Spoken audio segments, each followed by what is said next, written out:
Everyone has to do Si vous ne savez pas ce que vous consommez, everything they can ne le consommez pas. in order to make sure they are on the right side of history. Consommateurs engagés, aujourd'hui, c'est un boulot à plein temps. 84% de coton de la Chine, elles viennent de la région ouïghour. Posez-vous la question de savoir ce qu'il y a dans les vêtements. La fast fashion, c'est un vieux nuggets pourri. C'est nous qui dessinons aussi le monde de demain. There's another way of living on this planet. Change your minds, you guys.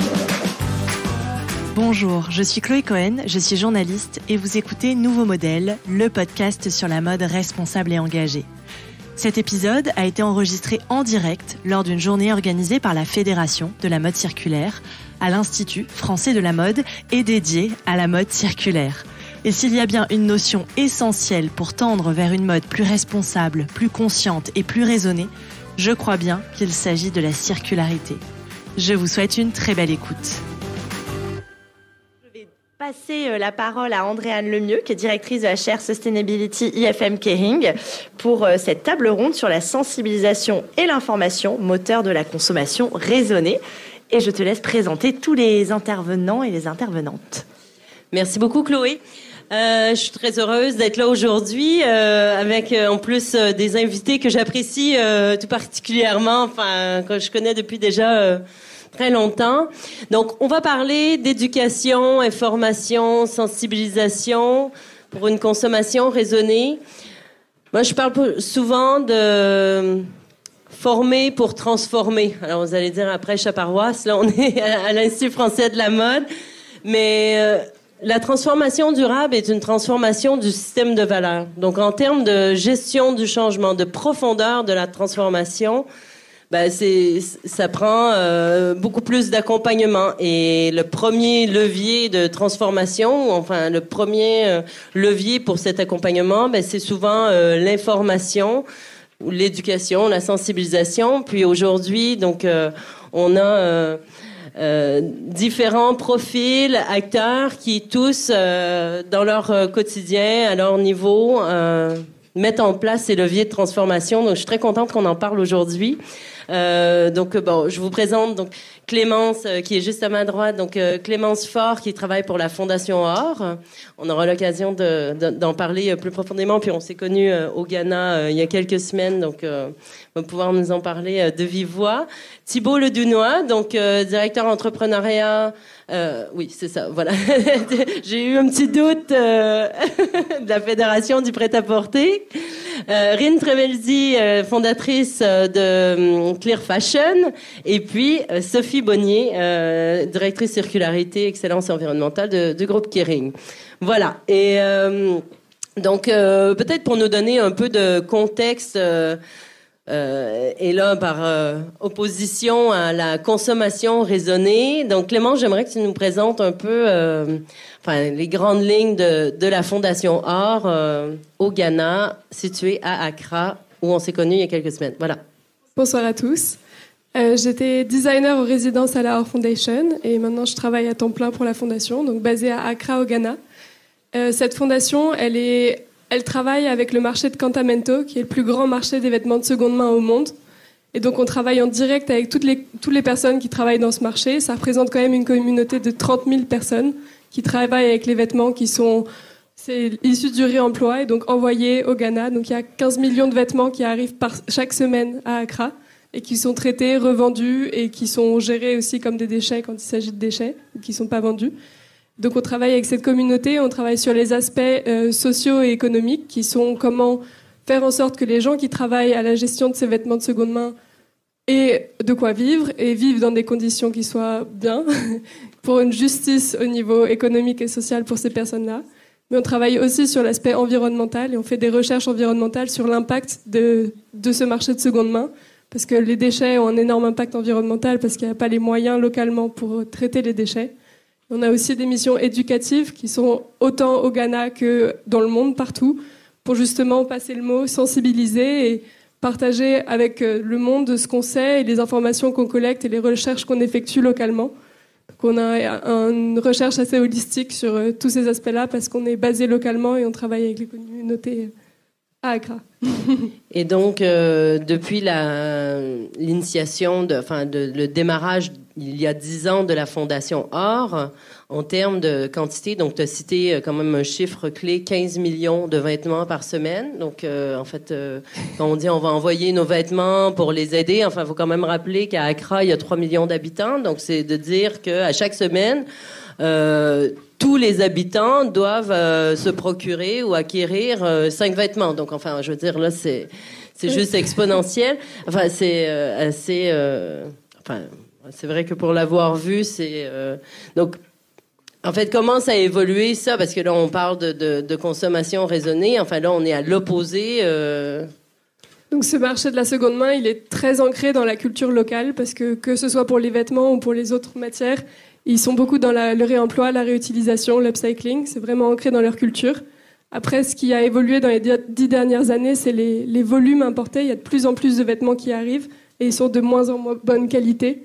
Ce qui fait que c'est de plus en plus de déchets et qui sont de plus en plus difficiles aussi à réemployer, réutiliser.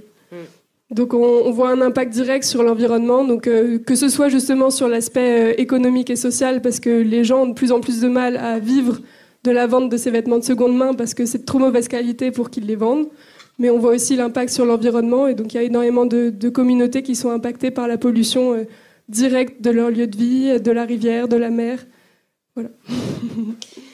Et donc, et là, je vais m'adresser à Rim sur le lien. Est-ce que les consommateurs sont conscients de ça? Et puis, déjà, Clear Fashion, peut-être tu peux nous en parler un peu pour ceux qui ne connaissent pas. Enfin, je pense que beaucoup de gens connaissent Clear Fashion aujourd'hui, mais c'est vrai que vous, au départ, c'était vraiment ce lien avec le consommateur, lui donner cette information. Donc, est-ce que cette information-là a évolué? Qu'est-ce qu'ils demandaient? Comment ça les influence? Et comment on fait en sorte que... on se retrouve pas avec que les vêtements se retrouvent pas en si grande quantité en fin de vie. Bonjour à tous. Merci beaucoup pour l'invitation et l'organisation de cette table ronde. Donc oui, je m'appelle Rim Trabelsi, je suis la cofondatrice de Clear Fashion. Clear Fashion, en fait, donc, pour ceux qui connaissent pas, c'est une société à mission qui a pour mission d'informer les consommateurs sur l'impact social, l'impact environnemental de la fabrication des vêtements. Pourquoi? Parce que le secteur de la mode est un secteur polluant dans lequel il y a énormément de problématiques sociales. Il y a aussi du greenwashing, il y a beaucoup d'allégations environnementales. On ne sait pas vraiment si on peut croire dans ce que disent les marques. Donc nous, notre conviction, ça a été de créer justement un tiers indépendant qui permet de manière plus objective d'informer les consommateurs de l'impact environnemental et social de la fabrication des vêtements.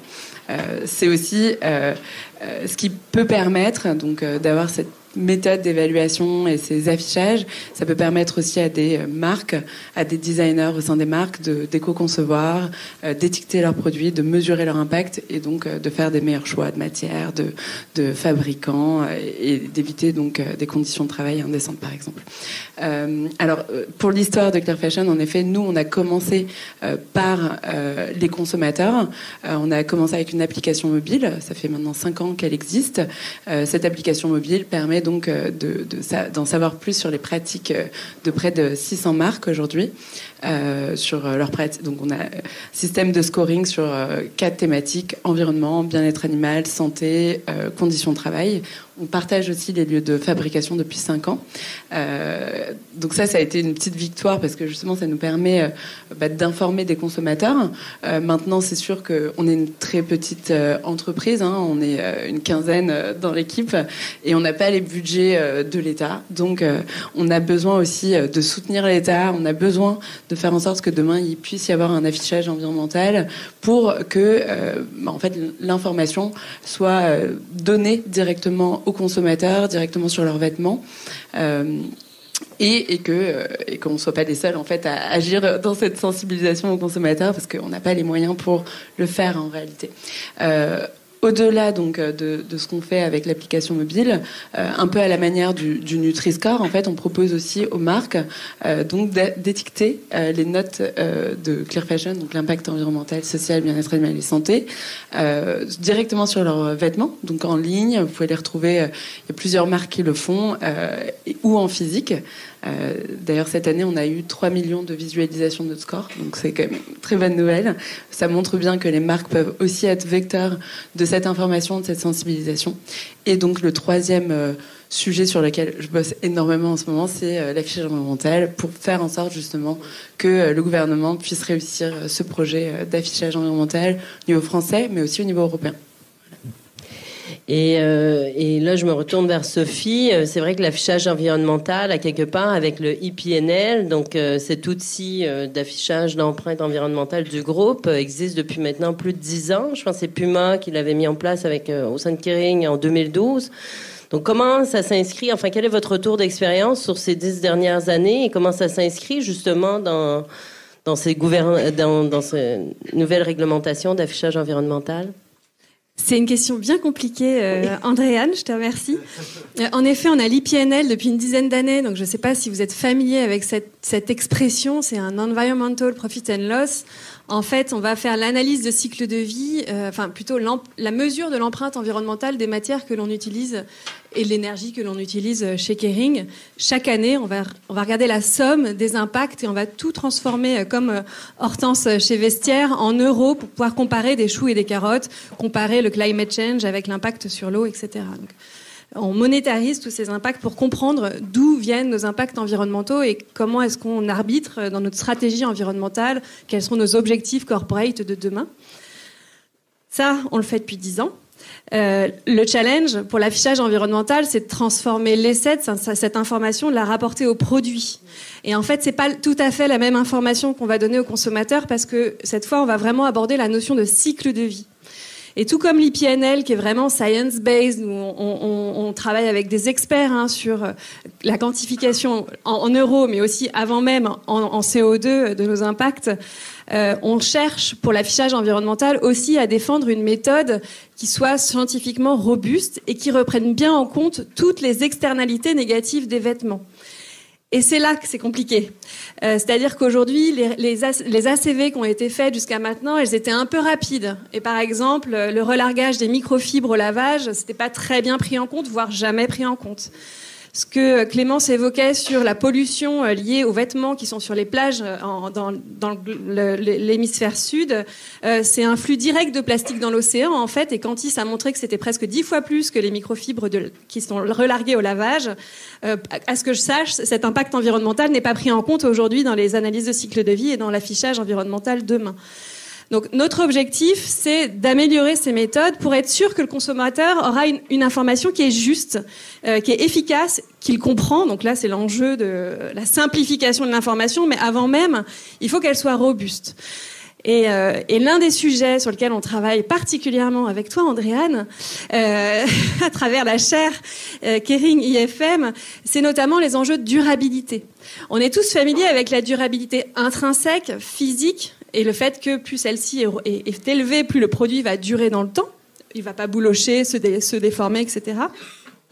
L'enjeu pour nous, c'est aussi de prendre en compte la durabilité qu'on appelle extrinsèque. Dans un article scientifique qu'Andréane et moi avons co-signé avec Esther Vanacker, qui est vraiment la durabilité extrinsèque, qui est un concept qui est très important pour nous et qui finalement relate la notion d'émotionnalité, désirabilité qu'on peut avoir pour un produit. Parce qu'évidemment, plus le produit est désirable, plus il y a de l'émotion, plus on va y faire attention et le garder longtemps, et l'utiliser, le réutiliser, etc. Et ça, aujourd'hui, dans les analyses de cycle de vie, dans la proposition de méthode d'affichage environnemental, ça n'existe pas. Et nous, on veut absolument réussir à quantifier quelque chose d'impossible à quantifier, en fait, parce qu'on parle de qualitatif, d'émotion, c'est extrêmement compliqué, mais de façon à le prendre en compte et que le consommateur, il se retrouve pas avec des notes A pour tous les produits de fast fashion en plastique et des notes E pour les produits issus de l'agriculture régénérative, extensive, qui durent dans le temps, parce qu'aujourd'hui, la magie de l'analyse de cycle de vie, c'est des maths. Aujourd'hui, c'est ça le résultat. Donc, il est important que les projets développement durable et les stratégies RSE soient bien inclus dans cette note qui sera donnée au consommateur. Sinon, il va surconsommer, pensant bien consommer, des mauvais produits pour la planète. Tu m'as donné l'autre jour un exemple quand même que j'ai retenu sur les chips, enfin les chips légères. Oui, j'ai dit c'est comme les produits light en fait. Pendant longtemps, on se disait c'est bon, je peux consommer la mayo allégée et du coca, bon, pour pas citer des marques, mais les zéro, chips légères, en se disant c'est bon, c'est la note Nutri-Score est bonne. Ouais, mais d'un point de vue nutritionnel, est-ce que c'est vraiment bon pour mon corps? C'est un peu la même chose pour la note d'affichage environnemental. En effet, on risque de surconsommer quelque chose qui est toxique pour la planète. Thibault, comment ça se passe à la fédération? Donc, vous, vous accompagnez vos membres. En fait, quel est aujourd'hui, comment ça se passe sur ces nouveaux challenges, hein? Parce que c'est des défis auxquels font face les petites, moyennes et plus grandes entreprises. Donc, ouais.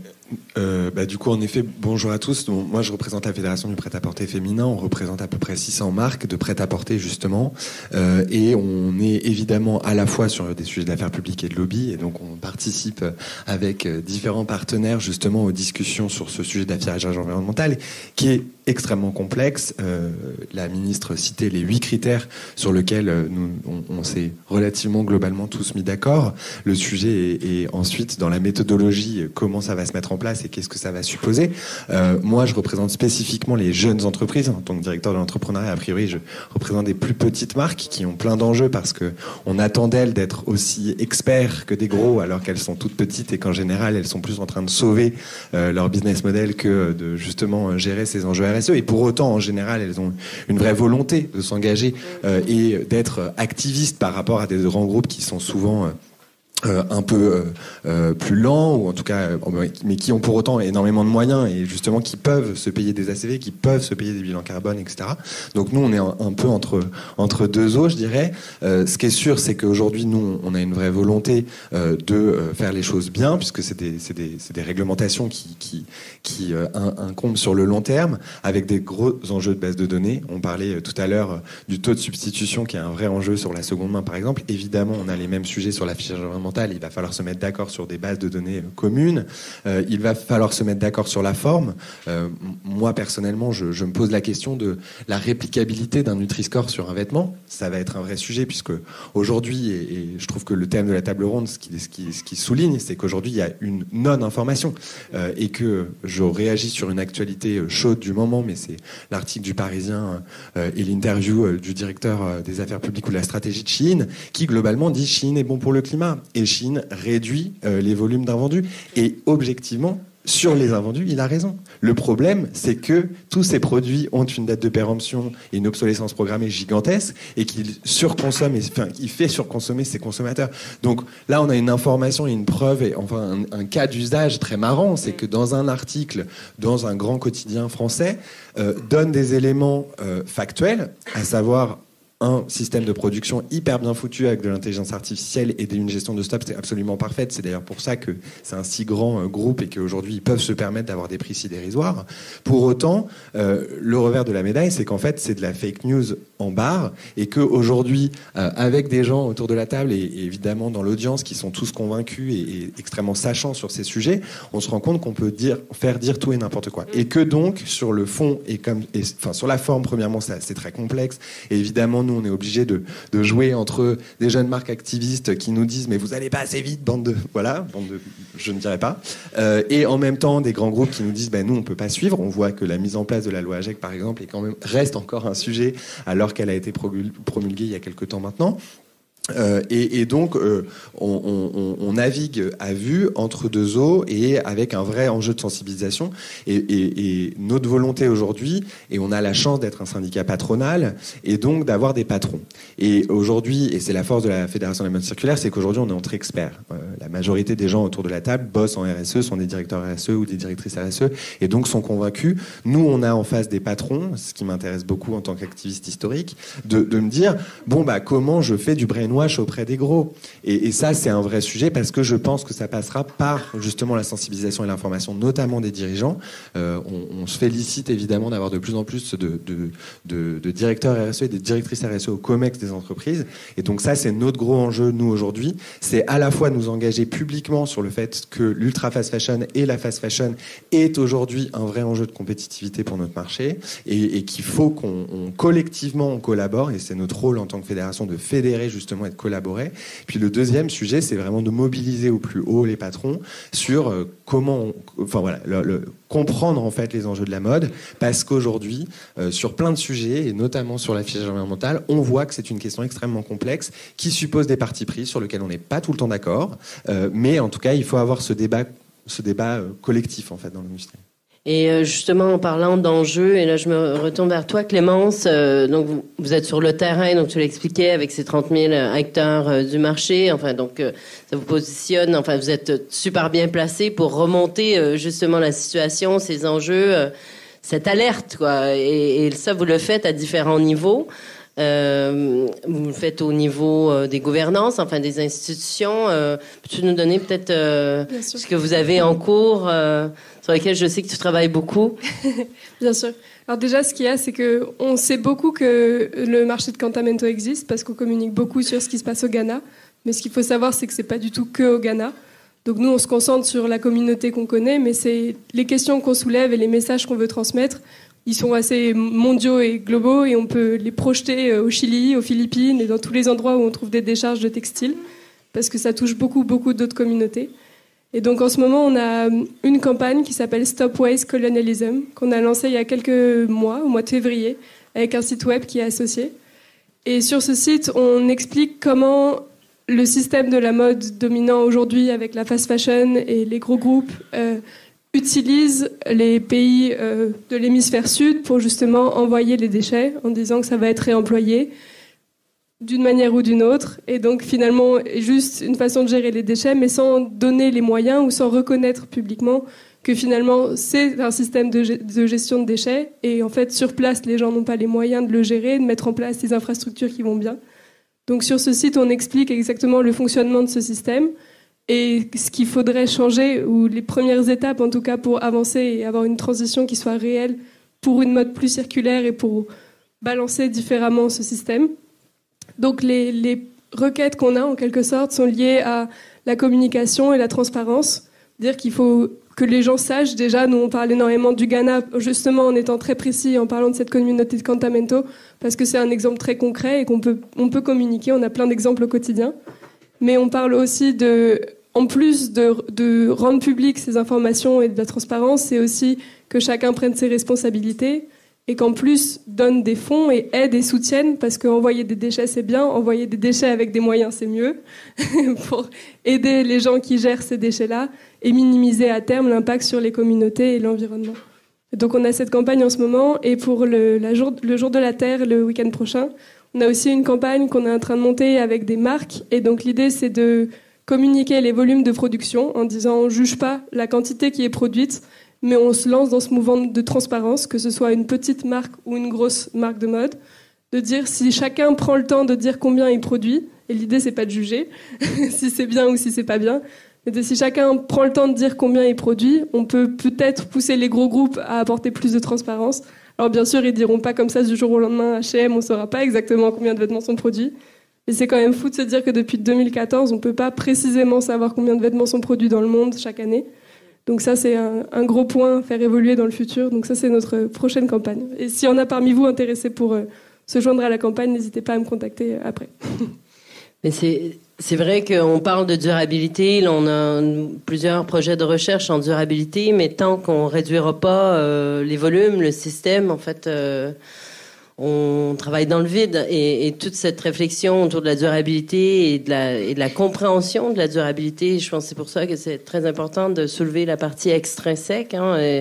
Certains l'appellent émotionnelle, nous on l'englobe de manière un peu plus holistique avec la partie sociale et esthétique, pas que émotionnelle.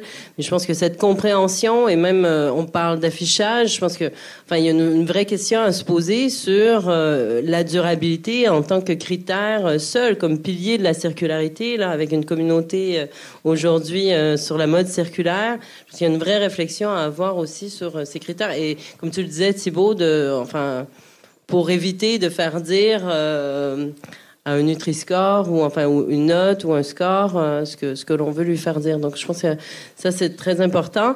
Après, toutes ces réglementations, je reviens sur les réglementations, ça nécessite aussi des moyens, des tests. Chez Sophie, vous avez travaillé beaucoup sur l'article 13, sur la mise en place de l'article 13 de la loi AGEC. Justement, peut-être quelques mots sur le retour d'expérience et les prémices du passeport digital. Je ne sais pas si tu veux que je te lance là-dessus, mais... Je sais pas. Je sais pas si vous êtes tous familiers avec cet article 13 de la loi AGEC, comme on l'appelle dans notre petit monde.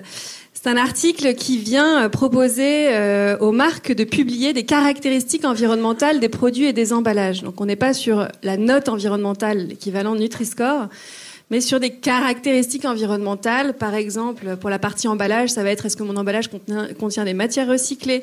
Est-ce qu'il est recyclable ? Et pour les produits, ça va plus être pareil. Est-ce qu'il y a du contenu en recyclé ? Est-ce que mon produit contient du plastique ? Auquel cas, je dois écrire attention, je contiens du plastique et je peux relarguer dans l'environnement, blablabla. C'est pas exactement ça, mais c'est pas loin. Et également des informations sur la traçabilité, les principales étapes de fabrication des produits.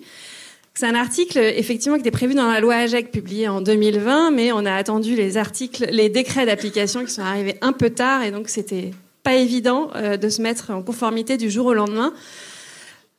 Parce que l'enjeu, en fait, il est très, très pratico-pratique. L'infrastructure informatique pour faire remonter ces infos et la mettre à dispo du consommateur au moment où il l'achète. Évidemment, il y a des enjeux d'interprétation des termes de la loi, parce que c'est jamais clair, parce qu'ils connaissent mal nos métiers. Donc ça a été de jolis casse-têtes avec nos marques, mais on est fiers d'être à l'heure pour les marques qui avaient l'obligation au 1er janvier dernier. Et en fait, c'est incrémental, hein, en fonction du chiffre d'affaires. Il y en a d'autres qui vont devoir le faire pour le 1er janvier prochain, etc. Et effectivement, moi, ce que je dis à mes collègues italiens, parce qu'on est très italiens dans le groupe, c'est que c'est pas que les Français qui sont pénibles, hein, parce que c'est la loi AGEC, mais c'est aussi le premier pas, en fait, vers une transparence et vers une requête européenne qui s'appelle le Digital Product Passport, qui va nous, de toute façon, amener de la transparence et de l'information aux consommateurs. Donc, faut pas juste faire un quick and dirty, mise en conformité pour la France, mais plutôt se dire comment est-ce que je systématise la collecte des datas, d'abord pour publier ces informations environnementales, mais aussi ensuite pour calculer systématiquement l'analyse de cycle de vie pour être en conformité avec l'affichage environnemental. Donc c'est de gros chantiers, mais surtout informatiques en fait, qu'autre chose, quoi. Et forcément, ça prend un peu de temps. Et donc, tous les quatre bien impliqués sur tous ces sujets. Est-ce que les sujets à remonter ou à traiter aujourd'hui ou à lancer en chantier de transformation sont abordés? Ou pour vous, est-ce qu'il y a des éléments qu'on doit travailler ou mettre en priorité sur la communication? Alors, je trouve que c'est super intéressant parce que nous, justement, on accompagne des marques aussi sur la loi AGEC, puisque... En fait, évaluer l'impact des produits, c'est bien plus difficile encore que récolter les données pour être en conformité avec la loi AGEC. En gros, pour la loi AGEC, il faut aller récolter les données de traçabilité, des caractéristiques concernant la composition des produits, et on peut traiter on peut être en conformité avec la loi AGEC à partir de ces données. Ce qu'on remarque, c'est qu'en effet, ça dépend beaucoup des systèmes informatiques, mais pas que pour certaines marques, parce que pour certaines marques, ça dépend aussi de la reconnaissance de la filière. Donc c'est pas que un sujet informatique. Il y a des marques qui achètent auprès de bureaux d'achat et qui font du picking et qui n'ont aucune idée de leur chaîne de fabrication. Donc c'est très intéressant parce que en effet, pour pouvoir afficher l'information et surtout pour qu'elle soit correcte à la fin pour le consommateur, il faut s'assurer de remonter la donnée. Mais pour ça, il faut un système informatique qui convienne, mais aussi un modèle d'achat qui le permette. Et donc, c'est pour ça que je trouve que c'est quand même une très bonne nouvelle, cette loi, parce que c'est un premier pas. C'est quand même le premier pas pour aller vers l'affichage environnemental qui commence à montrer justement aux marques qu'elles ne vont pas pouvoir faire autrement que de connaître leur filière. Et connaître la filière de fabrication d'un vêtement, c'est déjà commencer à à prévenir ces risques, parce qu'on peut pas dire je sais qu'il n'y a pas d'enfants qui travaillent sur mes vêtements si on ne sait même pas où est-ce que ça est fabriqué en fait. Donc pour moi c'est une très bonne nouvelle, mais en effet ça implique d'investir sur la traçabilité, peut-être changer des modèles d'affaires pour certaines entreprises. Et donc nous on a réussi quand même à accompagner des marques à ça. Et ce qui est intéressant, c'est que l'affichage environnemental, c'est en anticipation aussi de l'affichage environnemental, parce que le nombre de données qui vont devoir être récoltées par produit pour l'affichage environnemental, il est énorme en fait par rapport à ce qu'on fait avec l'affichage AGEC. Et Thibaut, quels sont les principaux challenges, toi, de ton côté Nous, on a... donc déjà, d'une part, en effet, on a ce sujet des plus petites marques. C'est-à-dire qu'aujourd'hui, les réglementations, et on est ravis, elles évoluent, et donc elles permettent de créer des standards, de créer un discours commun, et aussi le débat au sein de l'industrie. Mais on a un enjeu, c'est justement pour les plus petites marques. C'est-à-dire qu'aujourd'hui, les marques françaises, c'est principalement des TPE-PME. Hein, donc, faut en être conscient. Elles sont pas forcément éligibles à ces lois AGEC, à cette affichage environnemental. Donc nous, on a un premier sujet qui est comment on crée pas des biais de concurrence par rapport à un tissu économique français qui n'a pas forcément les moyens, un directeur RSE, une directrice RSE, des chargés, des consultants, etc. pour gérer ça. Donc nous, on a un premier sujet, c'est comment on fait en sorte que la réglementation qui n'est pas obligatoire pour les TPE-PME, mais qui crée un biais de concurrence, de fait, elle va pouvoir être appliquée, ou en tout cas appliquée partiellement. Donc ça, c'est un premier élément. Et je parle de TPE-PME aussi parce que nous, on représente des fournisseurs. Et les sujets les marques, elles ont capté. Les marques, elles ont un enjeu consommateur. Donc en fait, a priori, elles n'ont pas le choix, parce que de toute façon, les consommateurs sont là. Le sujet d'après, ça va être comment on embarque aussi, avec nous, tous les façonniers, tous les fournisseurs, dans ce reporting, dans ce calcul, dans cette mesure. Donc ça, c'est le premier enjeu. Deuxième enjeu, et c'est plutôt un enjeu global, et de nouveau en tant que syndicat patronal, c'est que la RSE sorte des directions RSE.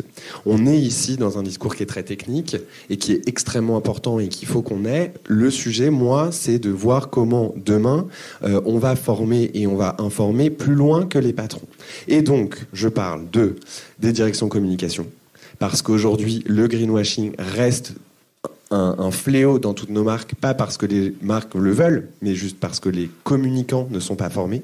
Donc ça, il y a un vrai enjeu pour moi, c'est tout ce qui est lié aux incitations à consommer, etc., qui sont extrêmement complexes à valoriser, etc. Mais aujourd'hui, de nouveau, des acteurs comme Shein, etc., marchent parce qu'ils utilisent des neurosciences, des biais cognitifs très très forts, qui font qu'on n'a pas le choix de consommer, et donc on est dans une sorte en fait, aujourd'hui, un jeune de 15 ans qui va sur Shein, et même moi, mais c'est hyper difficile de ne pas m'acheter 8 crop tops avec 40 motifs, etc. Parce qu'aujourd'hui, il y a des communicants qui font un métier d'excellence, qui sont des très bons communicants, mais qui ne savent pas ce qu'ils vendent, qui ne savent pas justement la supply chain. Et je rejoins Rim sur ce point, c'est que beaucoup de gens, de marques qui ne connaissent pas leur supply chain, et c'est important, et on fait ce travail de pédagogie, etc.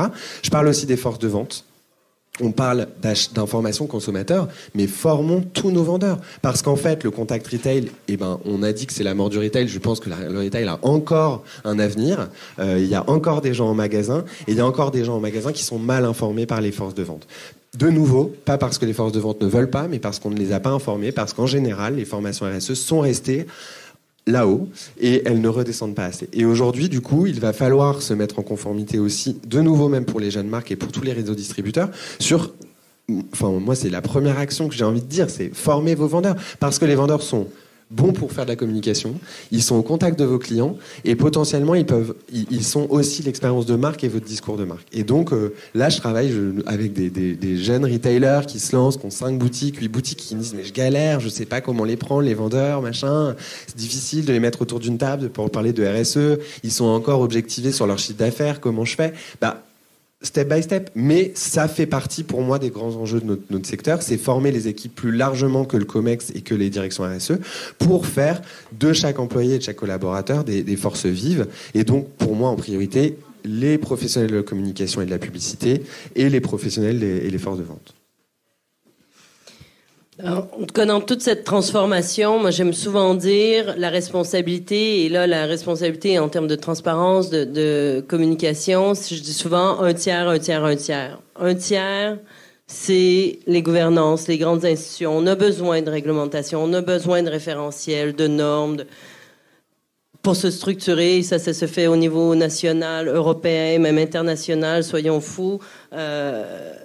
Ce cadre est nécessaire. Le deuxième tiers, c'est le secteur privé. Et là, je trouve que tu le soulèves bien aussi, Thibault. C'est sur l'ensemble de la chaîne de valeur et l'ensemble des parties prenantes aussi du secteur privé. C'est pas que, effectivement, les niveaux corporate, les bureaux, mais c'est sur l'ensemble du cycle de vie, d'abord. Il faut avoir cette vraie compréhension du secteur privé. Quand tu dis, se mesurer, c'est déjà s'améliorer. Enfin, faut...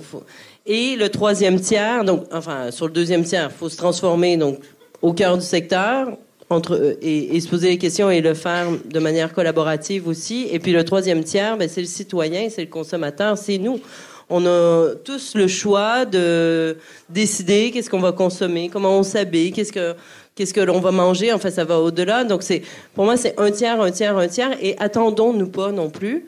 Disons-nous les choses d'un tiers à l'autre. En fait, je pense qu'il faut avancer de manière simultanée sur ces trois tiers en partageant sur le secteur, tu disais, tu es impliqué au niveau institutionnel, les retours d'expérience. Donc, je pense que vraiment, cette responsabilité-là, il faut l'avoir de manière simultanée. Voilà. Je ne sais pas si on a le temps de prendre quelques questions. Enfin, on a pris beaucoup de retard dans cet après-midi. Je pense il y avait beaucoup d'ambition. On peut peut-être prendre une ou deux questions. Ouais. Voilà. Est-ce qu'il y a des questions dans la salle pour nos invités?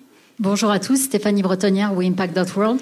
J'ai une question et merci d'avoir invité l'hémisphère sud à cette réunion. Je discute en fait et je travaille avec l'Asie, le Vietnam, le Bangladesh, l'Inde, l'île Maurice et beaucoup des fournisseurs finalement des marques me disent on a un gros problème aujourd'hui, c'est que les grandes marques font leur transformation durable sur notre dos en nous demandant toujours plus d'innovation, de données. On a beaucoup parlé de la data qui est essentielle aujourd'hui pour la transparence. On ne nous donne pas les moyens ni l'accompagnement nécessaire pour faire cette transformation jusqu'à notre niveau. Et donc, c'est un sujet que moi j'adresse, mais je voudrais savoir quelle est votre analyse de cette situation-là et comment vous adressez ces enjeux-là. Je dirais pas qu'on fait cette transformation sur leur dos. Au contraire, l'enjeu, c'est de les accompagner, comme disait Thibault. Et c'est toute la difficulté de l'exercice, c'est aussi de les accompagner de manière collective, parce que en effet aujourd'hui avec l'affichage environnemental ou les caractéristiques environnementales qu'il faut remonter, etc., chacun envoie son questionnaire à son fournisseur qui se retrouve avec une avalanche de questionnaires à remplir et qui n'a pas franchement les ETP pour faire cet exercice-là, quoi. Donc la question, c'est comment est-ce qu'on va industrialiser la remontée d'informations. Et je pense qu'on a tous l'objectif de le faire pour qu'elle reste fiable et qu'ils nous répondent à tous la même chose.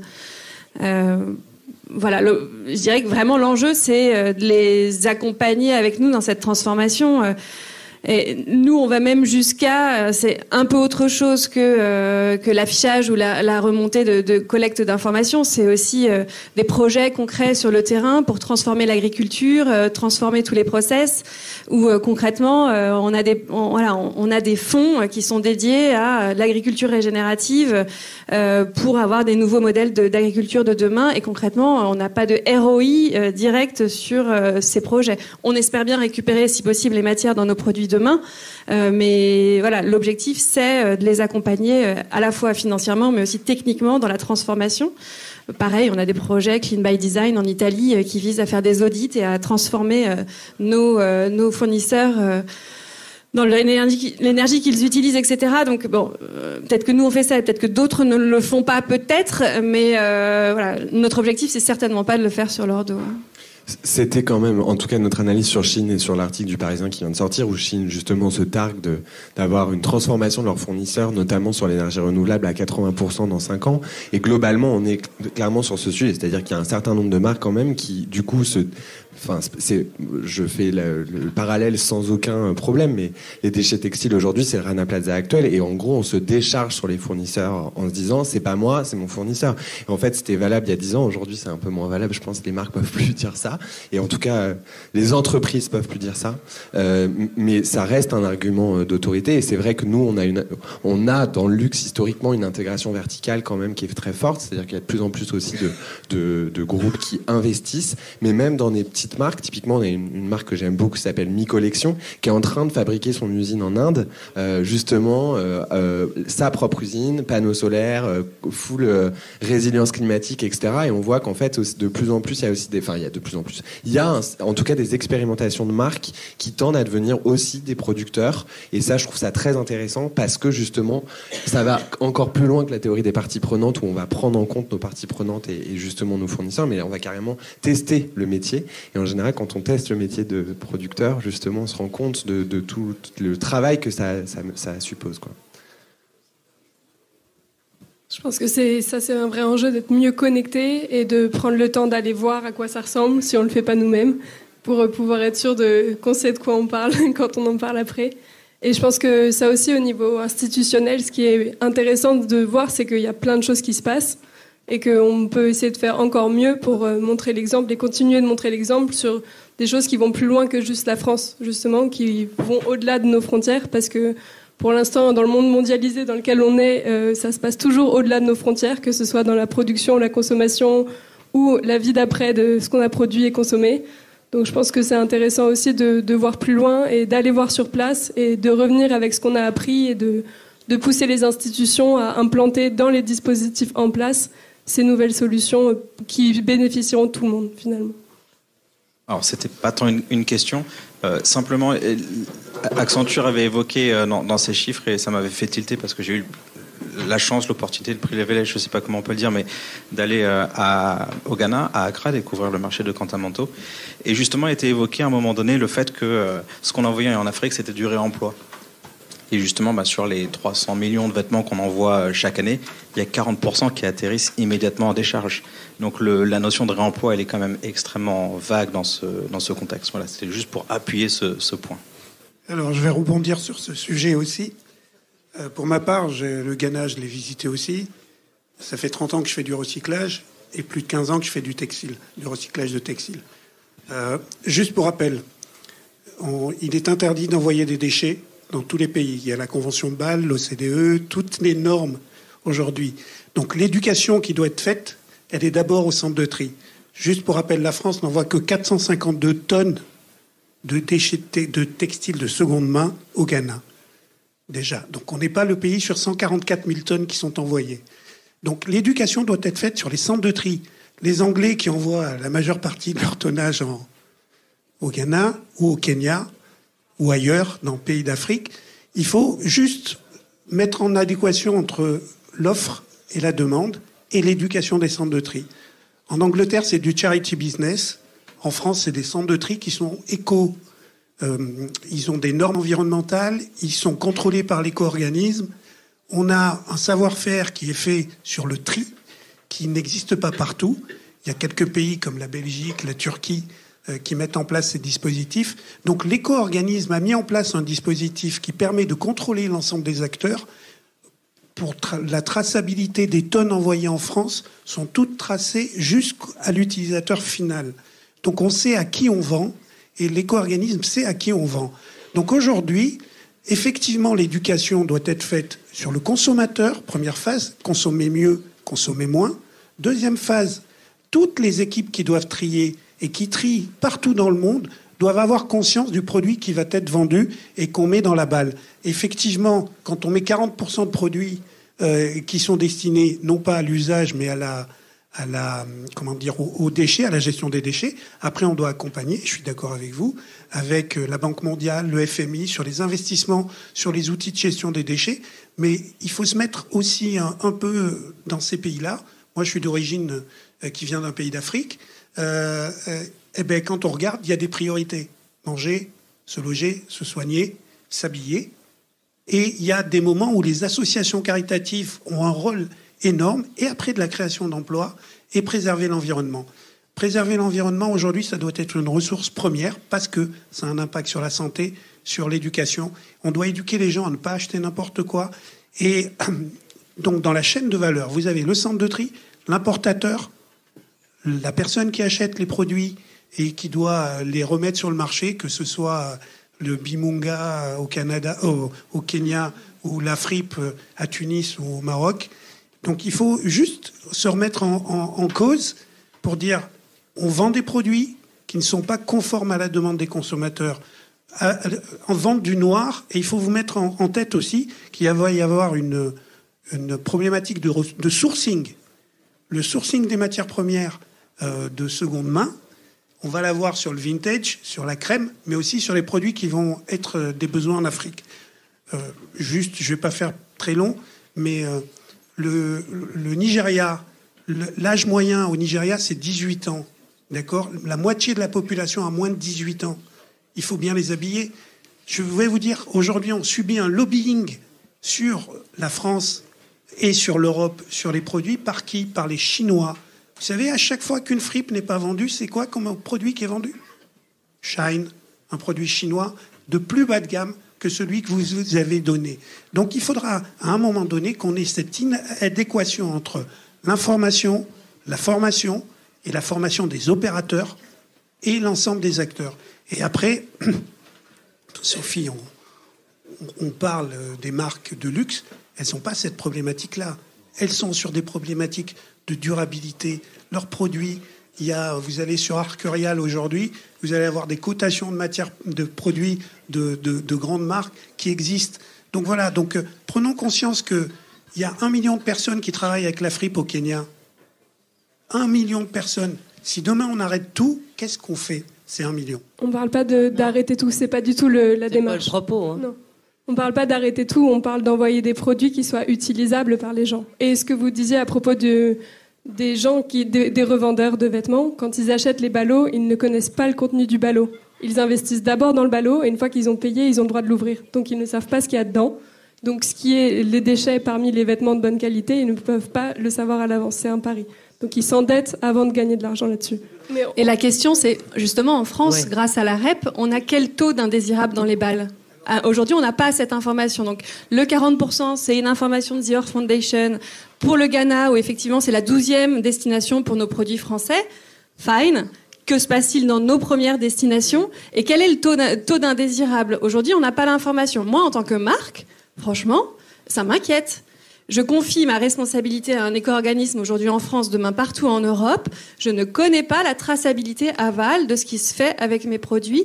Où sont-ils revendus ? Qui va les utiliser ? Et est-ce qu'ils vont terminer sur une plage ? Je ne sais pas où, sans compter tous les dommages sociaux associés à ça. Donc, on ne peut pas dire que Kering ne s'intéresse pas à ce sujet. Au contraire, ça fait partie de la responsabilité des marques, quel que soit son niveau, premium, luxe ou autre. On doit savoir ce que nos produits deviennent. Et c'est l'enjeu pour demain. Et d'ailleurs, le Digital Product Passport aussi cherchera à intégrer ces informations. Mais je voudrais surtout pas qu'on se dise The Earth Foundation, ça ne nous regarde pas parce que c'est le Ghana et que la France, c'est pas le Ghana. Franchement, la question, c'est la traçabilité aval. Quel est le taux d'invendus dans chaque pays destinataire ? Est-ce qu'ils ont vraiment le choix d'acheter nos balles ou pas ? Est-ce qu'ils le font en connaissance de cause des indésirables ? Je comprends qu'au Ghana, la réponse est non, ils ne connaissent pas ça. Quid des autres pays ? Moi, j'adorerais avoir toute cette information pour bien choisir mes prestataires de REP. Non, mais je pense que je suis pas la seule à avoir besoin de cette information parce que c'est une question de responsabilité des marques et de ce qu'on met sur le marché. On va ce devoir, projet ça me passionne. Merci à tous. Merci d'avoir écouté cet épisode et merci à Thomas Langlin, notre ingénieur du son. Si vous aimez l'émission, dites-le moi avec des mots doux et des étoiles sur vos applications préférées et parlez-en autour de vous, c'est ce qui m'aide le plus à faire connaître le podcast. Pour ne louper aucun épisode, rejoignez-nous sur les réseaux sociaux @nouveaumodèle.podcast. Je vous dis à très bientôt pour rencontrer un nouveau modèle.